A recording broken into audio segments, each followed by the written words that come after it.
Hey, what's up? This is Lauren, the Story Brand Strategist. This is for abrasive entrepreneurs. So I asked Shane permission to do this, so Shane said, sure.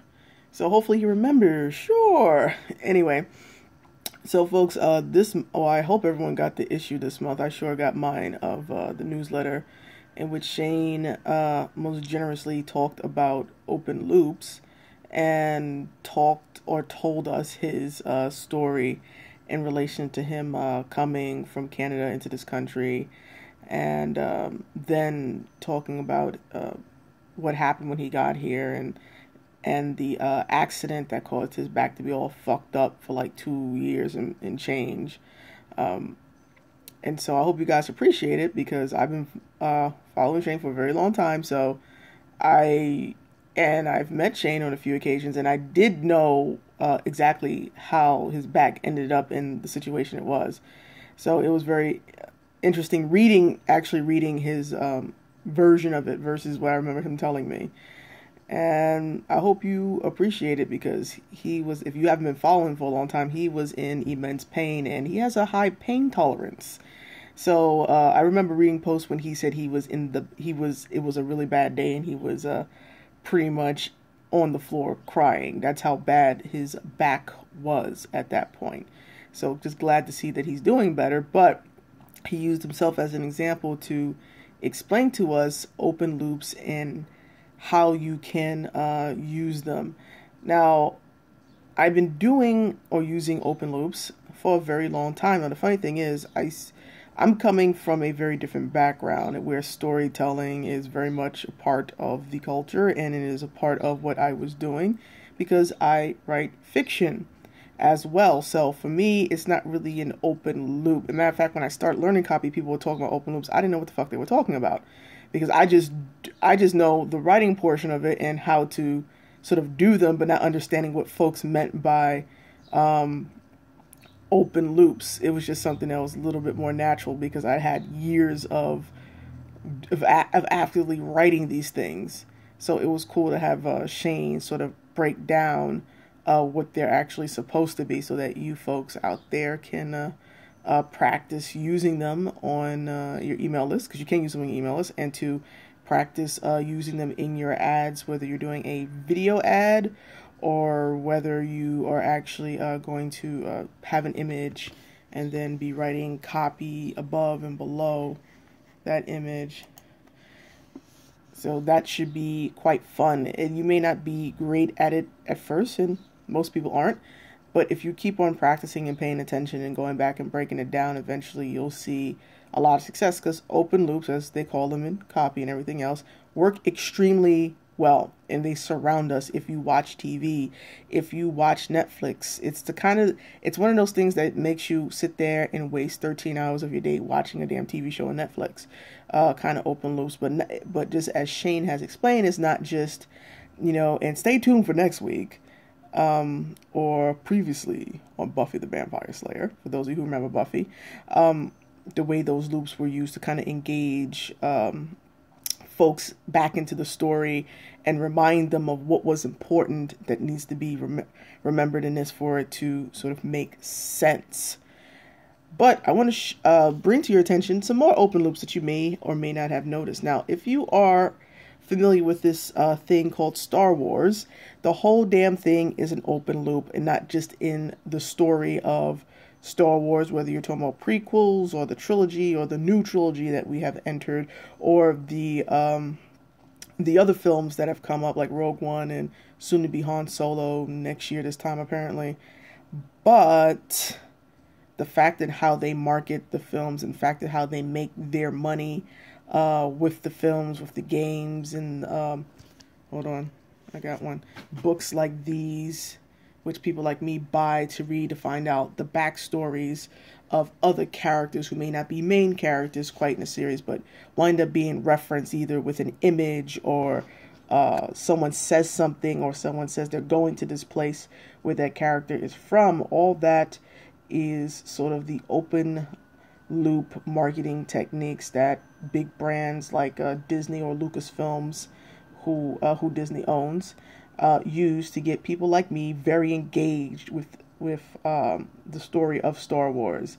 So when I look at Star Wars, I look at it as from a fan perspective of, hey, I like some of these characters, and these stories. Some of these stories are really well told, others not so much. But you know, and then from a business perspective, I said, oh shit, look how they did this, and look how they got people to buy this and buy the toys and buy that, and how what they're actually experimenting with. Now, you may not like some of the new stuff, what they call new canon that is being made up, but it's actually very genius when you look at it, because what Disney had to do when they bought Lucasfilms was, see, George Lucas himself, when he was running Lucasfilms, almost didn't give a fuck what people were writing, so he hired a bunch of writers to kind of, write random books about this character and that character, and a lot of these books weren't consistent, meaning someone would write a whole series about what supposedly happened to Luke, and then someone else would write a contradictory series about what happened to Luke. But at the time, they weren't keeping track of this at all.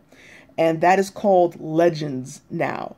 Now, imagine you're a big Disney, you're a company, you bought Lucasfilms for all these billions of dollars, and now you got to clean up this mess. You got to make this property still be profitable to you, and you have to make the story consistent. After all, Disney is based a very story branding, story-based, story-selling company. So now you bought a property where people were allowed to make whatever they wanted, as long as it somehow brought in more people to buy into it, whatever they wanted to do. So now you got to clean this up. So the big controversy that happened between Disney and sort of the old Star Wars fans was that they said everything that's in Legends is now not true. It's not true. And they were going to rewrite and recreate what was going to be what they call now canon. Just like this book is official canon. So the events in this book really did happen in the timeline according to Disney, who owns the property.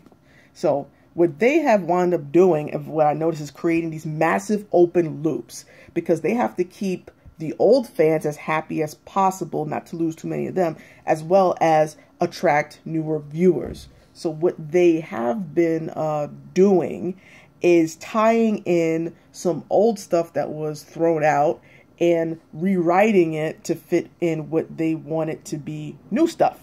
But what they've been doing is creating all these open loops, so that if you read this book, it's giving you hints on things that are now being mentioned in other books, which are now being referenced in or come to a conclusion somehow in the movies. Now, if you're an uber fan and you read all the new canon Star Wars books, and then you sit down and watch Rogue One, you're like, oh shit, this is there. Or if you watch the cartoon shows like Star Wars Rebels, which season just ended, and you saw Rogue One, you will know that some character names and even characters themselves were seen in the movie. So when people went to movies, they had these interesting reactions, all creating open loops, because there's some characters we didn't know what was going to happen to them. We didn't know if they were going to die, but apparently that loop has been closed because they are referenced in Rogue One, even though the TV show in which they come from hasn't gotten to that point yet.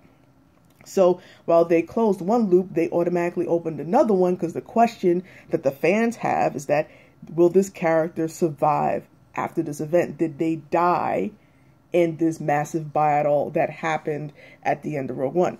We don't know, but they did create another open loop. So uber fans are now going to buy the next book or watch the next movie and watch the next season of Rebels, because they want to know if this character is actually going to survive, because they've been invested in this character, and things that they represent have become the sticking point that's in their minds, and now they need this loop to be closed. So they're very good at opening loops, closing them in other areas to get other people to watch their other things, whether you're watching Rebels, or whether you're going to read the Rogue One book, or watch the Rogue One movie, or read one of the comic books that ties into all of this. It closes one loop by answering a question that you've been wondering: is this person going to survive? Apparently, to that point, yes. The question now is, are they going to survive after? Well, stay tuned, kids, because you gotta wait until the next season or two, or you gotta wait until the next movie to see if that character is actually referenced.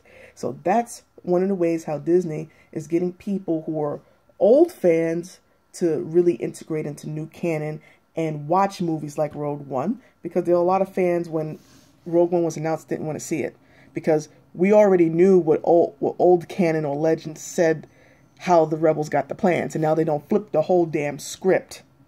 But they did things to get people to watch it. And that's the beauty of open loops, because not open loops don't always necessarily have to be an ad. You can have an open loop in an ad, get people to opt in, and then open another loop in your emails to keep them going, and then close that loop when they buy into this thing that's offering a solution, and open another loop again to continue to follow you or buy into your next program, just like Disney does. So I wanted to sort of bring that to folks' attention, that this is what Disney is actively doing with Star Wars. Whether you like the new stories and the new stuff that's coming out or not, they're actively creating these open loop type stories and moving people not only to see the movies, but to buy the books, buy the action figures, buy the young adult books, buy all the comic books, watch all the movies that are being planned for the next few years, so that they can keep getting money out of old and current customers, and while attracting new folks into their dangerous cycle, money-making cycle, which is something that we all should be looking to create in our businesses.